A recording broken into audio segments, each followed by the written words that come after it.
Change narration, উক্তি পরিবর্তন।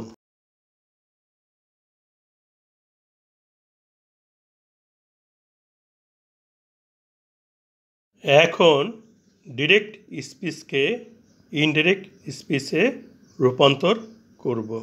Reporting ভার্বের সাবজেক্ট হি আছে, হি বসবে।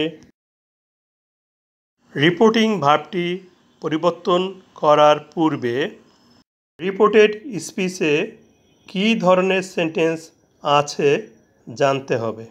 রিপোর্টেড স্পিচটি হচ্ছে late us discuss the matter. চলো বিষয়টি নিয়ে আলোচনা করি। এ বাক্যে আলোচনা করি ক্রিয়াপদ, ইংরেজি ডিসকাস, ভার্ব। কে আলোচনা করবে? আমরা, উই, সাবজেক্ট। বাক্যের প্রথমে লেটাস আছে। লেটাস থাকলে সেটি ইম্পারেটিভ সেন্টেন্স। ইম্পারেটিভ সেন্টেন্সের পরিবর্তন সম্পর্কে জানব। রিপোর্টেড স্পিচটি ইম্পারেটিভ সেন্টেন্স হওয়ায় রিপোর্টিং ভার্বটি পরিবর্তিত হয়ে প্রপোজড, সাজেস্ট হয়। প্রপোজ অর্থ প্রস্তাব করা, প্রেজেন্ট ফর্ম বা verb one. Proposed past form বা ভার্ব টু। সাজেস্ট প্রস্তাব করা, প্রেজেন্ট ফর্ম বা verb one. Suggested past form বা ভার্ব টু।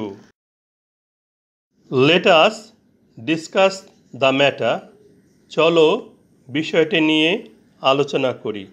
এ বাক্যে প্রস্তাব বা প্রপোজড করা হয়েছে। Reporting verb said past tense হওয়ায় উহা পরিবর্তিত হয়ে প্রপোজড বা সাজেস্টেড বসতে পারে। আমরা এখানে প্রপোজড বসালাম। ইনভার্টেড কমা বা কমা কোটেশন উঠে গিয়ে সে স্থানে কনজাংশন দ্যাট এসে বসবে। ইনডাইরেক্ট স্পিচ করা অর্থ বাক্যটিকে অ্যাসার্টিভ করা। অ্যাসার্টিভ সেন্টেন্স করতে লেট বাদ যাবে। লেটের পরে আস আছে। হিসাবের সুবিধার্থে আসের নমিনেটিভ কেস উই ধরব। তাহলে আপাতত দ্যাটের পরে উই বসায়। We first person. রিপোর্টেড স্পিচে ফার্স্ট পারসন পরিবর্তনের নিয়ম। রিপোর্টেড স্পিচে first person I, me, my, we, us, our থাকলে উহা উঠে যাবে। সে স্থানে রিপোর্টিং ভার্বের সাবজেক্ট এসে বসবে।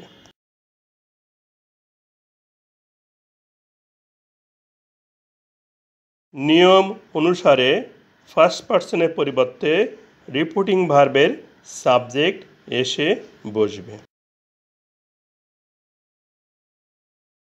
এখন কেস বা কারক থেকে বিষয়টি বুঝব। উই নমিনেটিভ কেস, হিও nominative case, we plural number. তাহলে হি এর প্লুরাল নাম্বার পাচ্ছি দে। তাহলে ফার্স্ট পারসন উই এর পরিবর্তে দে এসে বসবে। বাক্যটি লেট দ্বারা গঠিত হওয়ায় সাবজেক্ট দের পরে শুড বসবে। শুডের পরে প্রিন্সিপাল ভার্ব ডিসকাস আছে, ডিসকাসই বসবে। এরপর the matter third person, the ম্যাটারই বসবে। বাক্যের শেষে ফুল স্টপ বসবে।